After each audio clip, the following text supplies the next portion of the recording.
Okay, so today I thought it would be really cool to do a walk down memory lane to show you where Sugar Creek started. So let's head that direction. Okay, I just pulled into my old storage, and initially I had one of these small guys when I first started, but then, so I'll show you, I had two big guys, and this end one right here was one of mine.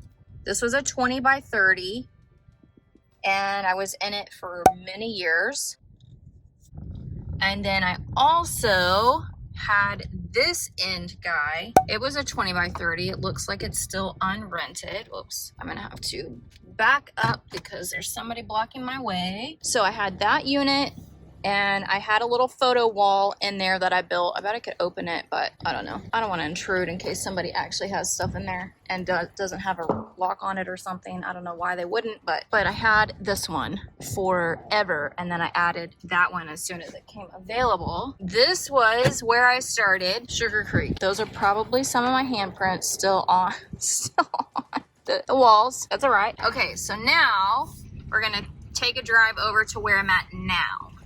Before I actually dive into where we're heading next, which is the current headquarters of Sugar Creek, I want to say, and I'm going to show you some behind the scenes in just a second, of what my storage used to look like and how I was able to build this business out of that space, because it wasn't pretty at all. It wasn't pretty. I wasn't excited about it. It was location, it was convenience, it was cheap, and it allowed me to build a business in a very monetarily small way. So my overhead was not big to have both of those 20 by 30 storage unit. Sugar Creek has come a long way, but I used my ingenuity and my hustle and all of that in order to make what I had available to me work. So just know that you can make a mountain out of a molehill, and there's ways to side hustle something in order to get what you really want and to scale the way you want to. So while it wasn't pretty, it worked, and I was able to build an intentional business the way I wanted to in that time frame, and it allowed me to get to where I'm at. So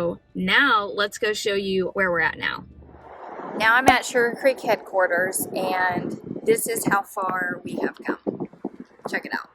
We built, starting at the end of 19, this 5,000 square foot warehouse where all of the Sugar Creek pretties are stored. Plus, we have a couple of containers that store our chairs and some other things. From two 20 by 30 storage units to 5,000 square feet, a couple of trailers. This is what Sugar Creek has created. This is what Sugar Creek has built. So incredibly excited. I got to move in during quarantine, which is a whole nother story that we can discuss in a future episode of the show, but this is it. Okay, so this is what you see when you first walk into the office. I had a custom bookshelf made so that I could display all the little pretties, including my colored glassware, so that it was the first thing that popped out at you when you walked in to the doors. So fun. And then, okay, I'm gonna take you out into the warehouse. It is kind of a mess at the moment, so you have to excuse the mess, but I'm going to show you around, and then eventually I will do a really nice warehouse tour when things are put back in place. So right now, when you took a left outside of the office and came into the warehouse for the first time, this is what you're going to see. You're going to see a big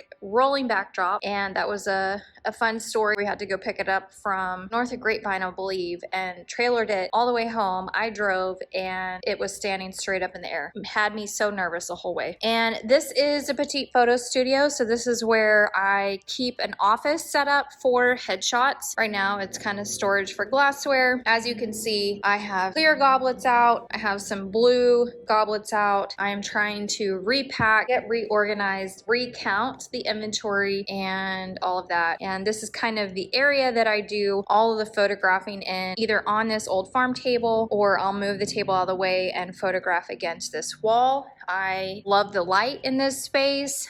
I have south facing windows here and east facing windows there. And also I have the skylights up above that bring in a lot of light into the warehouse. So for the most part, until the sun completely sets, I don't have to turn warehouse lights on, which is really nice. So as I turn, you can see chair is out of place. This is actually the chair that I use over here in the office setup when it's actually set up for an office. We had some friends over last night and this was kind of our powwow area once it got too cold to be outside. The biggest difference between my old space and my new space is I have 18 feet walls, which means that my pallet racks get to go up almost that entire height. I only had basically floor, one level, two level, but the second level at my other place wasn't all that functional because the ceiling wasn't that far away from the top shelf. So it only allowed me to basically have small stuff up there. Whereas here, because my walls are 18 feet tall, I can have pallet racking all the way to the top. We went and bought this, I think this is a 16-foot rolling staircase ladder that you'll see me use in episodes where I am putting things up. Now, this guy only goes back and forth along this back line because the turn radius is really crappy. In order for me to access anything on these guys, I have to use another ladder or I have to climb up this ladder and crawl across, which I've done. No big deal. The space, though, with having height in my warehouse has been a definite game changer. You can see the peacock chairs, which I'm a peacock chair hoarder. So the peacock chairs are at the top, and then I have everything really kind of color coded, and that's just for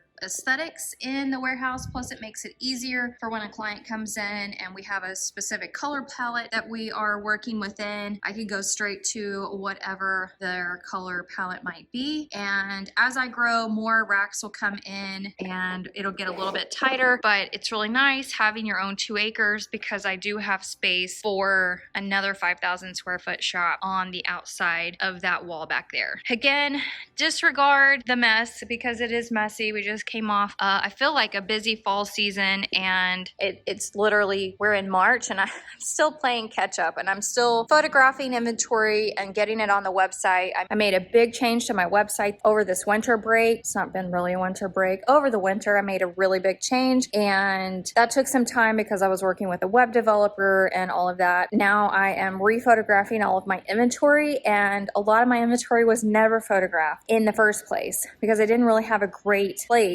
or a great way to take really nice photos. Now I do, and another perk to having your own space that was intentionally built because I made sure to add this photo space behind me so that I had a place to always shoot my inventory. This is our restroom, and then this is a private space, but it's just private so that people don't go in there, but I will show that in just a second. So we do have more plans to add more shiplap to this warehouse. So this entire wall will be shiplap, but we still have a leaking window, that guy right there. And so we can't create the wall, which will match all of this. This wall will continue on. We're working on plans to continuing this shiplap all the way to this pallet rack. And there will be a sliding barn door right here to cover up our electrical that's currently hiding behind the rolling backdrop. So we're gonna extend that out. And then back over here, we're going to extend the shiplap going this way all the way to the man door. We have beautiful glass roll-up doors, 2 big ones. These guys are, I think, 14 feet wide and go up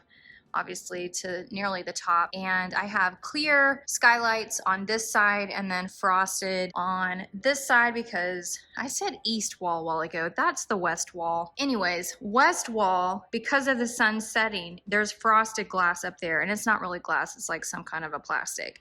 So it's frosted to diminish the heat coming in, and then clear for the east light coming in, which you can see how bright it is over in the shop without lights on. So again, it's a hot mess right now, but I do want to show you the other spaces really quickly. This is our bathroom, and we put in a utility sink just for ease of washing dirty hands, and then the actual restroom starts over here. It's a cute space. We use this utility sink all the time. all the time. This is what I call our water closet, and it is still a work in progress. We did add a shower, so if we need to shower for whatever reason, this is where my flight suit hangs, my vintage flight suit hangs. This is where our refrigerator is, our washer and dryer. And then right now we just have an 8-foot long folding table that kind of houses a lot of things. But eventually this whole wall will be a commercial dishwasher and sink and stainless steel tabletop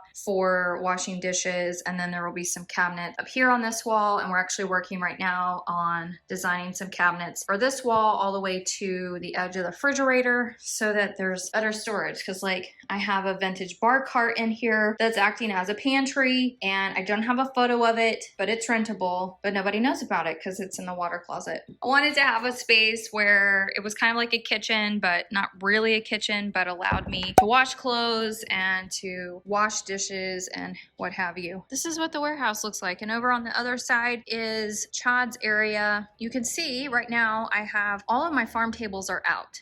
They went out and we haven't unloaded the trailer that they're sitting in. So we have 20 farm tables, including our prototype. Our prototype is that guy sitting down there on the ground. It's the same length as the tables we ended up making, but it's not as wide. So it just always stays here. But all the tables will eventually come back in and go back up on the racks. And we have a dyno, which is down in the ground, which is why we have this hot rod here. And they were supposed to come do some tuning this past weekend and somebody got sick. I don't even know. And then my husband and his dad, I mentioned he has a YouTube channel. They are building this airplane. This is a Rand's S21 airplane. They have built it legitimately from a crate of parts that took them 14 hours to inventory to what you see so far. And most recently they added the door on both sides. There's a door. So it's a 2-seater plane, and it's what they call a bush plane. So it actually should land in a field and not an actual runway because of the kind of tires it has. So this is kind of his man cave. I will show you, I do have a farm table in. So one table was recently out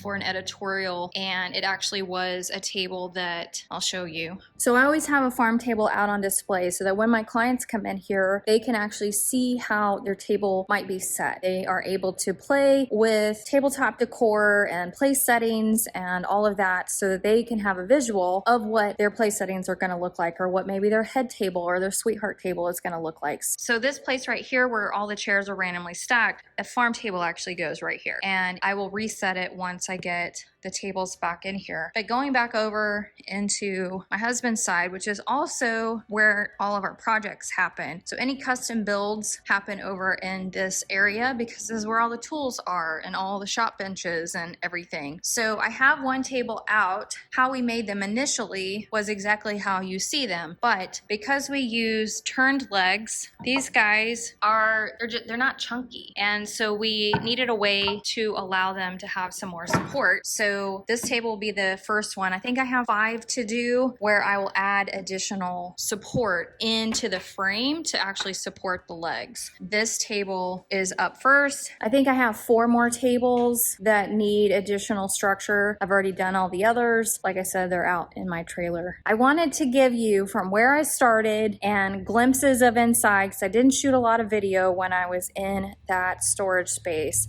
to what I created. So there you have it. There is a sneak inside the warehouse as it is right now, and it's a hot mess. Please don't judge, because I'm in the process of organizing, and that's just how things are sometimes in business. I'm so incredibly grateful for you that hung in with me to the very end. I would so appreciate it if you would subscribe to my channel, The House of Sugar Creek, and turn on the notifications. Just ring that bell, I don't know where the bell is, but ring the bell so that the notifications are turned on so you never miss a future episode. And until next time, I hope you have a great weekend.